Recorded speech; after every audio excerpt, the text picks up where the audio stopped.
10 ತಿಂಗಳ ಮೇಲ್ಪಟ್ಟ ಮಕ್ಕಳಿಗೆ ಈ ಹೆಲ್ತಿ ಆ್ಯಂಡ್ ಟೇಸ್ಟಿಯಾಗಿರುವಂಥ ರೆಸಿಪಿನ ಮಾಡಿ ತಿನ್ನಿಸಿ. ಇದು ತುಂಬಾ ರುಚಿಯಾಗಿರೋದ್ರಿಂದ ಮಗು ಕೂಡ ಇಷ್ಟಪಟ್ಟು ತಿನ್ನುತ್ತೆ. ಈ ರೆಸಿಪಿ ಮಾಡ್ಕೊಳ್ಳೋದಕ್ಕೆ ಗ್ಯಾಸ್ ಸ್ಟವ್ ಮೇಲೆ ಒಂದು ಪಾತ್ರೆ ಇಟ್ಕೊಂಡು 1 ಟೀ ಸ್ಪೂನ್ ತುಪ್ಪ ಸೇರಿಸ್ಕೊಳ್ಳಿ. ಇದಕ್ಕೇನೆ 2 ಟೀ ಸ್ಪೂನ್ ಗೋಧಿ ಹಿಟ್ಟು, 1 ಟೀ ಸ್ಪೂನ್ ಕಡಲೆ ಹಿಟ್ಟನ್ನ ಸೇರಿಸ್ಕೊಂಡು ಲೋ ಫ್ಲೇಮ್ನಲ್ಲೇ ಒಂದು 4 ರಿಂದ 5 ನಿಮಿಷ ರೋಸ್ಟ್ ಮಾಡ್ಕೊಳ್ಬೇಕು. ಈ ರೀತಿ ಮಿಕ್ಸ್ ಮಾಡ್ಕೊಳ್ತಾ ಇರಿ. ಇದರ ಕಲರ್ ಚೇಂಜ್ ಆಗಿ ಫ್ಲೇವರ್ ಬರೋಕ್ಕೆ ಶುರುವಾಗುತ್ತೆ. ಅಲ್ಲಿವರೆಗೂ ರೋಸ್ಟ್ ಮಾಡ್ಕೊಳ್ಬೇಕು.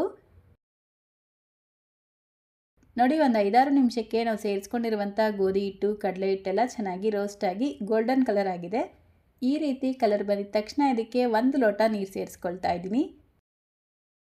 ಈ ರೆಸಿಪಿನ ನೀವು 1 ವರ್ಷ ಮೇಲ್ಪಟ್ಟ ಪಾಪುಗೆ ಮಾಡಿಕೊಡ್ತೀರಾ ಅಂದರೆ ನೀರಿಗೆ ಬದಲಾಗಿ ಹಾಲು ಕೂಡ ಸೇರಿಸ್ಕೊಳ್ಬೋದು. ನೋಡಿ, ನೀರು ಸೇರಿಸ್ಕೊಂಡು ಗಂಟು ಇಲ್ಲದೆ ಇರೋ ಥರ ಮಿಕ್ಸ್ ಮಾಡ್ಕೊಳ್ತಾ ಲೋ ಫ್ಲೇಮ್ನಲ್ಲೇ ಒಂದು 10 ನಿಮಿಷ ಇದನ್ನು ಚೆನ್ನಾಗಿ ಬೇಯಿಸ್ಕೊಳ್ಬೇಕು. ಈಗ ಇದಕ್ಕೆ ಪೇಸ್ಟ್ ಮಾಡಿ ಇಟ್ಕೊಂಡಿರುವಂಥ ಖರ್ಜೂರ 1 ಟೇಬಲ್ ಸ್ಪೂನಷ್ಟು ಸೇರಿಸ್ಕೊಳ್ತಾ ಇದ್ದೀನಿ.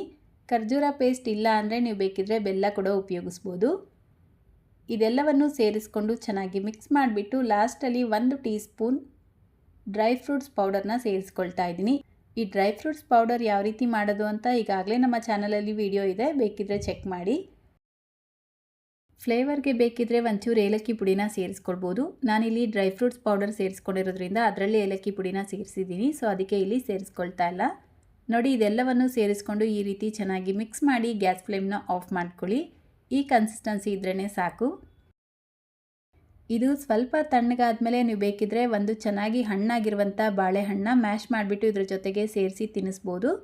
ಅಥವಾ ಹೀಗೆ ತಿನ್ನಿಸ್ತೀರಾ ಅಂದರೆ ಒಂಚೂರು ಉಗುರು ಬೆಚ್ಚಗಿರಬೇಕಾದ್ರೆ ಮತ್ತೆ ಒಂದು ಸ್ವಲ್ಪ ತುಪ್ಪ ಸೇರಿಸ್ಬಿಟ್ಟು ತಿನ್ನಿಸ್ಬೋದು. ವಾರದಲ್ಲಿ 3 ದಿನ ಮಾಡಿಕೊಡಿ, ತುಂಬಾ ಒಳ್ಳೆಯದು. ವೆಯ್ಟ್ ಗೇನ್ ಮಾಡೋದಕ್ಕೆ ಈ ರೆಸಿಪಿ ತುಂಬಾ ಹೆಲ್ಪ್ ಮಾಡುತ್ತೆ. ಟೇಸ್ಟಿಯಾಗಿರೋದ್ರಿಂದ ಪಾಪು ಕೂಡ ಇಷ್ಟಪಟ್ಟು ತಿನ್ನುತ್ತೆ. ಸೊ ರೆಸಿಪಿ ಇಷ್ಟ ಆಗಿದ್ರೆ ಲೈಕ್, ಶೇರ್, ಕಮೆಂಟ್ ಮಾಡೋದನ್ನು ಮರಿಬೇಡಿ. ಇದೇ ರೀತಿ ಮತ್ತೊಂದು ರೆಸಿಪಿಯೊಂದಿಗೆ ಸಿಗೋಣ. Thank you.